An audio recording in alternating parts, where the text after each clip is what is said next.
Bonjour à tous, ici Adrien. Aujourd'hui dans cette vidéo enregistrée le mercredi 30 mars 2021, qui n'est pas un mercredi d'ailleurs, c'est mardi, on va parler de quoi? On va parler de Manjaro Linux. Alors il y a une semaine, là le 24 mars, Manjaro a publié sa version 21. Alors bon, Manjaro c'est une rolling release, hein, donc le chiffre, le numéro de version, il ne peut pas dire bien grand chose, c'est juste histoire de dire on sort à un moment donné des images d'installation de la distribution et on fait le point par rapport à ce qui s'est passé depuis le précédent jeu d'images. Et puis on fait un bilan des versions qui sont dispo dans la distribution. Donc là, bon, ils nous disent que ils ont GNOME 3.38, KDE 2.20, 5.21, je pense, il y a une petite coquille là, XFCE 4.16, blablabla, puis donc ils ont fait des petites choses par rapport à la version précédente.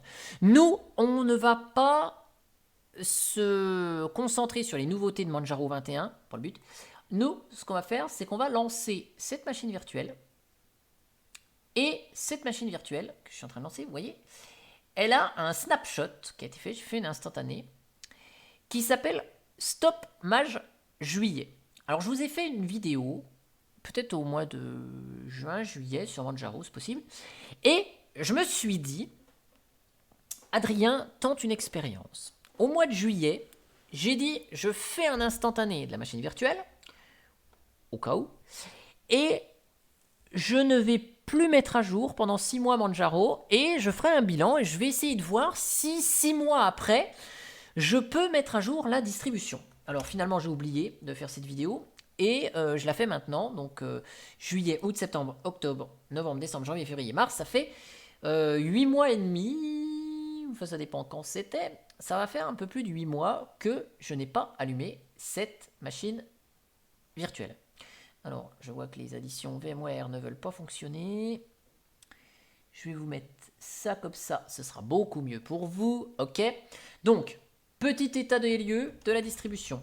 Côté logiciel, j'ai pas installé bien grand chose, j'ai l'impression. Il n'y a pas LibreOffice, graphisme, il y a le strict minimum, Internet, il y a Steam, Thunderbird, ouais. Donc c'est une install de base, je sais pas ce que j'avais fait à l'époque avec cette machine virtuelle, bon bref, peu importe. Là vous voyez, 749 mises à jour disponibles, on a la petite applet. Donc on va essayer de tout faire en graphique et de ne pas avoir besoin de la ligne de commande pour voir si 8 mois après, on peut s'en sortir avec une rolling release. C'est pas gagné. Donc, une M-A, on a le noyau 5444 sur cette machine. OK. Et donc, si je vous fais un petit last, pour voir les connexions qu'il y a eu sur le système, donc on voit samedi 20 juin 2020 à... Enfin, 2020, il n'y a pas l'année, mais c'était en 2020.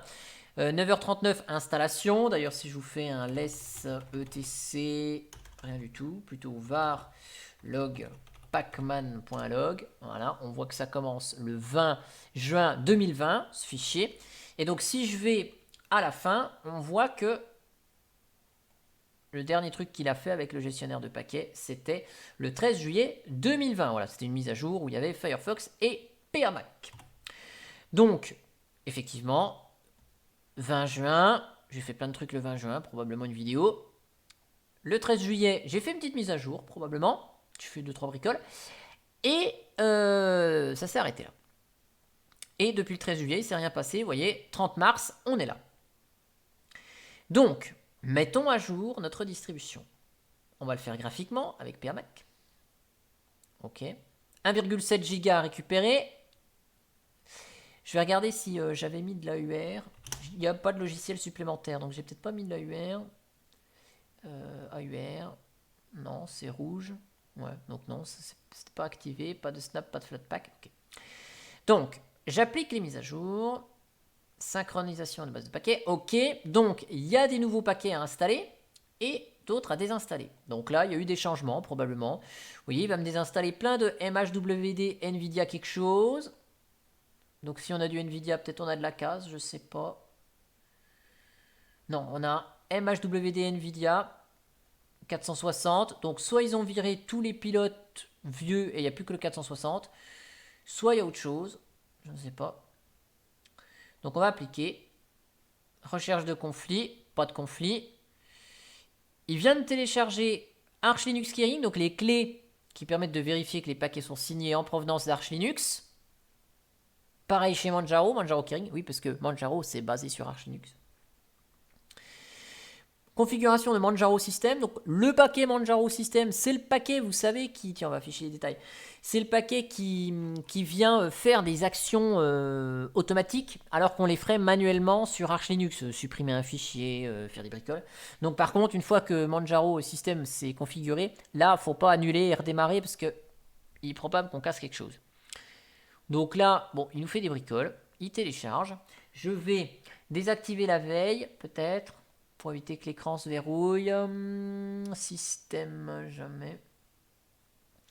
Écran vide après, jamais. Jamais. Jamais. Bon, on va désactiver le truc. Sécurité, jamais. Voilà. Donc tout se télécharge. Tout va s'installer.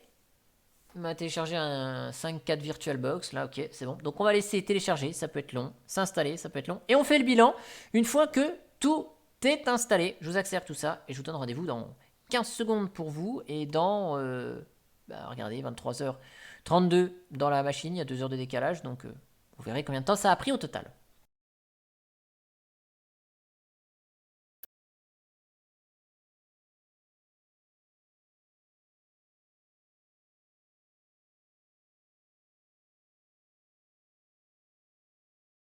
Donc voilà, la mise à jour est terminée. Qu'est-ce qu'on a de beau? On a un avertissement.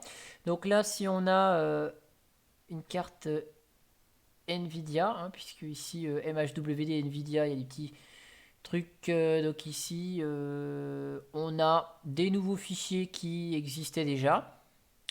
Donc il a renommé les anciens en .hold et il nous a mis la nouvelle config. Ok, donc c'était le MHWD Nvidia qu'on a vu ici. Sinon, tout s'est terminé avec succès.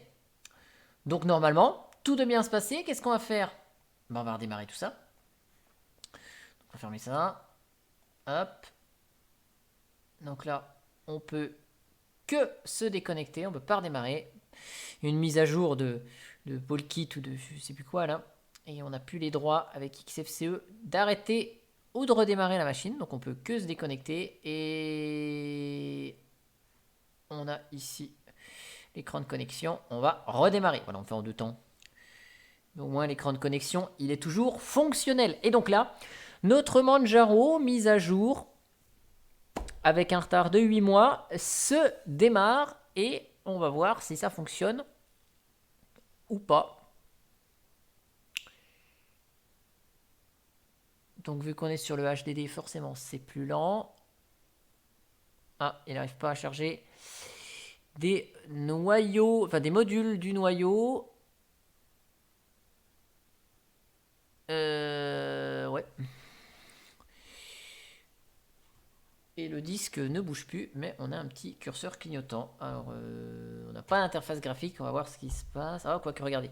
On a un noyau ici 5.6, c'est étrange. Donc, ce qu'on va faire, on va redémarrer sur le noyau 5.4. On fait échappe, voilà. Le grub s'affiche, on fait option avancée. Et là, il m'a démarré sur le noyau 5.6, on va sur le 5.4. Parce que quand j'ai installé à la base Manjaro, c'était noyau 5.6 et je suis repassé en LTS. Et vous voyez, là, ça marche beaucoup mieux. Il nous a généré les fichiers qui vont bien pour le grub. Le noyau 5.4 fonctionne. Le 5.6 qui était installé, que j'ai désinstallé pour remettre le LTS, et ben, il y a toujours des fichiers résiduels. Donc, on va aller voir ça. Bon, vous n'aurez peut-être pas le problème suivant, mais voilà, moi j'avais un 5.6, je suis repassé en LTS. Boot. Affichage. Non, c'est pas là. Vue en liste, voilà. Donc ouais, effectivement, c'est le noyau du 20 juin, quand j'ai installé ça. Donc là, il m'a bien mis à jour le noyau 5.4. Donc 5.4, on a vu, je sais plus quoi, 5.414, un truc comme ça. Donc ce qu'on va faire, on va supprimer le 5.6 là.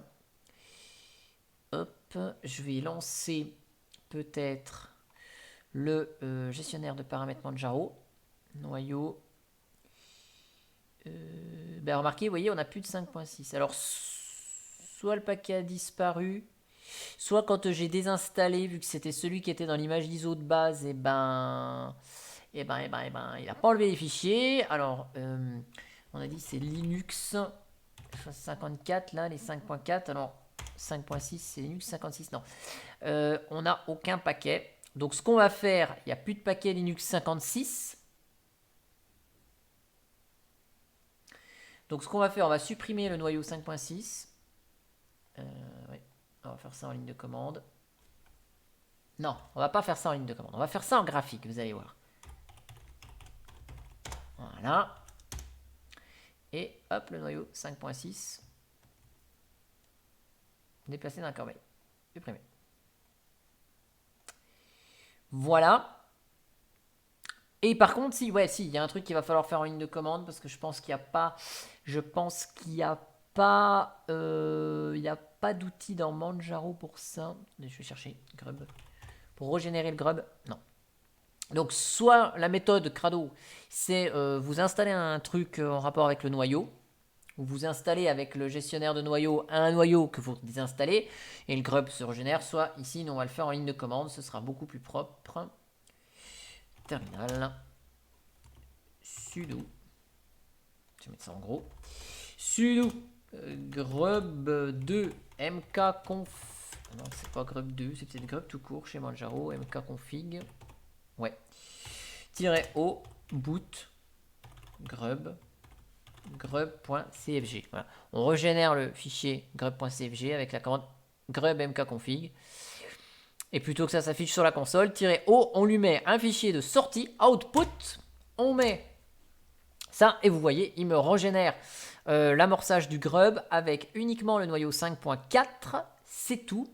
Il nous fait une image fallback, donc de secours ici. Voilà, on a le même test et le noyau 5.6 a disparu. Et donc là, si on redémarre, hop là, et bah ça doit fonctionner. On va vérifier si on a de l'internet.